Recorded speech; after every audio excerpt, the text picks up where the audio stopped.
I'm going to point out something that should be very obvious to everybody. In the spring of 2016, when George Papadopoulos was supposedly talking with Joseph Mifsud and then relayed that information to Downer from Australia, who reported to ultimately the U.S. State Department that Papadopoulos knew about, quote, dirt on Hillary, dirt on Hillary. The obvious is this: dirt on Hillary has nothing to do with emails supposedly hacked from the DNC. Dirt on Hillary would have referred to the Clinton Foundation being a mega slush fund, a pay to play scheme on steroids, and of course, people high up in the Democrat organization, such as the people at the Justice Department, would know that Hillary is raising funds not just for herself, but for the Democrat Party.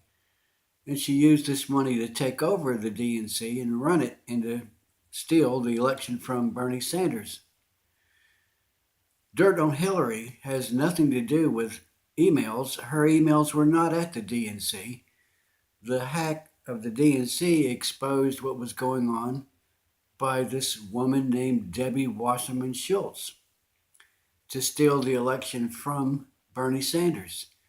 The expression dirt on Hillary, I repeat, has nothing to do with the DNC being hacked, if it was hacked.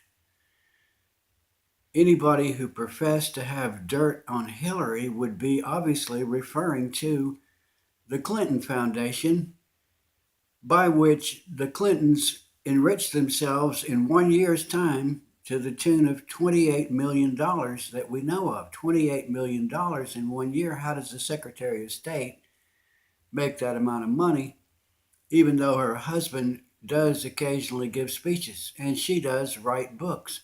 You don't rake in a net worth. This is not how much she took in. This is how much she retained after expenses. 28 million in 1 year. That was the year 2014, according to Forbes magazine. The expression dirt on Hillary has nothing to do with the DNC. Therefore, that's just further evidence that this allegation of President Trump colluding with the Russians in order to steal the election by exposing dirt on Hillary, it's all bogus. This is stuff made up after the fact. George Papadopoulos said at one time that he never mentioned emails. Mifsud never mentioned emails. Downer never mentioned emails. The expression dirt on Hillary had nothing to do with emails, let alone emails hacked from the DNC, if indeed they were hacked.